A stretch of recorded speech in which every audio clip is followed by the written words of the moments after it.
Hello students, पिछले term पे हमने नॉर्मल से ग्राफ के बारे में स्टडी करी थी जो फिजिक्स में काम आते हैं। वैसे ही आज हम उन ट्रिग्नोमेट्रिक ग्राफ के बारे में स्टडी करेंगे जो कि फिजिक्स में काम आते हैं। बेसिकली साइन और कॉस वाले ग्राफ काम आते हैं। इसका एक थर्ड पार्ट भी आएगा जिसमें हम स्टडी करेंगे ग्राफ की शिफ्टिंग की।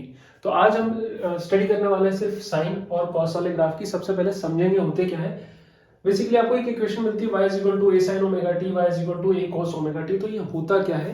ये एक हार्मोनिक वेव की इक्वेशन है। हार्मोनिक मतलब या हार्मोनिक फंक्शन की एक इक्वेशन है। इसका मतलब होता है कि एक ऐसा फंक्शन जो एक टाइम के बाद अपनी वैल्यूज बार बार रिपीट करता जाएगा, उसको बोलते हैं हार्मोनिक। एसएचएम में भी आप इसको पढ़ेंगे। यहां से क्या होता है कि आपको एक फेमिलियर वाली चीज होगी कि हमने y is equal to A sine X तो सुना है, ये ओमेगा टी क्या आ गया? और तो और हमने y is equal to A sine theta भी सुना है। तो ये ओमेगा टी क्या आ गया? बेसिकली जब आप फेजर डायग्राम पढ़ेंगे तब आपको पता लगेगा, या आप सर्कुलर मोशन पढ़ेंगे तब आपको पता लगेगा कि एंगुलर वेलोसिटी ओमेगा जो होती है वो एंगुलर डिस्प्लेसमेंट अपॉन टाइम होती है। तो theta is equal to omega T वहां से आया है। एक चीज तो ये है, ये लिखा यही था y is equal to A sine theta, उसको इसमें बदल के लिख दिया। उसके अलावा आपको पता होना चाहिए ओमेगा जो एंगुलर वेलोसिटी है वो होता है 2 पाई बाय टी। मतलब 2 पाई डिस्टेंस ट्रेवल करने में टाइम अगर टी लगता है तो ओमेगा एंगुलर वेलोसिटी होगी। रेडियन पर सेकंड इसकी यूनिट होती है। इसकी थीटा की यूनिट होती है रेडियन। बहुत ज्यादा डीप में नहीं जा रहे, वहीं पे आते हैं वापस। यहीं पे इसके ग्राफ्स बनाना सीखेंगे हम, कैसे बनाए जाते हैं।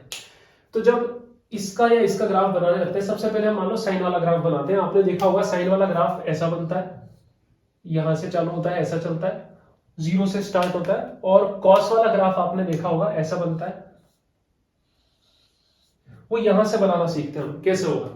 उसके लिए हमें क्या करना है, सबसे पहले कि लाइंस ड्रॉ कर लेनी है एक्स वाई वाली, वो मैं आपको बता देता हूं। देखो, इस इक्वेशन को सबसे पहले तो आपको बदलना है ऐसे, a sine 2 pi by T into T, ये बदलाना है। 2 पाई बाय टी कहां से लाया? ओमेगा से लाया। ए क्या चीज है? एम्पलीट्यूड। एम्पलीट्यूड मतलब मैक्सिमम डिस्प्लेसमेंट। जिनको भी थोड़ा आइडिया वो समझ रहे होंगे, मैं बहुत ज्यादा यहाँ पे नहीं समझाऊंगा, हमें ग्राफ बनाना सीखना है बस। मतलब इसकी मैक्सिमम वैल्यू या तो ए जाएगी या माइनस ए जाएगी, इस बारे में ये ग्राफ होगा। तो क्या करूं मैं, सबसे पहले ड्रॉ कर लेता हूं कुछ, खुल जा भाई। यहां पे ये ड्रॉ किया, क्योंकि मेरे पास ग्राफ पेपर तो नहीं है ना, मुझे ऐसे ही करना पड़ेगा।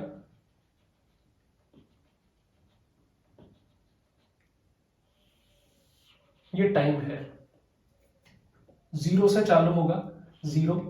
मान लो ये हो गया T by 4, T by 2, 3 T by 4, और ये टी, यहीं तक लेते हैं।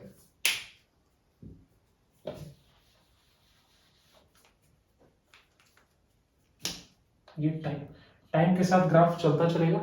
मैक्सिमम वैल्यू जो जाएगी वो जाएगी इसकी ए ऊपर की साइड, और इधर जाएगी माइनस ए नीचे की साइड, ऐसा होगा। ये हमने ड्रॉ कर लिया, ये प्लस ए और ये माइनस ए। यही तो एम्पलीट्यूड है, maximum displacement from mean position, उसी को तो एम्पलीट्यूड बोलते हैं।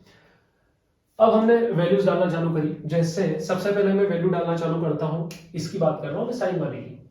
इसमें जब वैल्यू डालना चालू करूंगा at t equals to zero, T equals to zero जब डालूंगा तो जीरो से मल्टीप्लाई होगा। साइन जीरो की वैल्यू क्या होती है?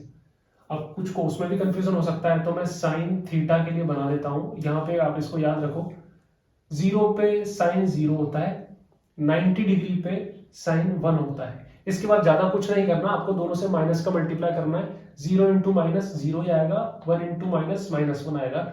जीरो पे जीरो, 90 पे 1, 180 पे फिर जीरो, 270 पे माइनस 1। चलो वापस इधर आते हैं हम। तो at T equals to zero, T equals to zero रखोगे, पूरा जीरो हुआ। साइन जीरो कितना होता है? 1 होता है। तो y इक्वल्स टू कितना आने वाला है? जीरो। ये रहा, टी इक्वल्स टू जीरो पे y जीरो हो गया। Then at t equals to T by 4 पर, इस पॉइंट के लिए बात कर रहे हैं हम, t बाय 4 रखोगे तो आप y इक्वल्स टू आएगा a sine 2 pi by T into T by 4। T से टी गया, 2 से 4, 2 टाइम्स गया, pi by 2, sine pi by 2 1, यानी कि y इक्वल्स टू कितना आ जाएगा? a इंटू 1 a, यहां पे आ गया। ठीक है, नेक्स्ट आपको पता है टी बाय 2 रखने वाले, at t equals to T by 2 y equals to a sine 2 pi by t into T by 2, ये गया 2 से 2 गया, साइन पाई यानी कि 180 वाली लाइन 0, तो a इंटू 0 कितना हो गया 0, यहां आ गया।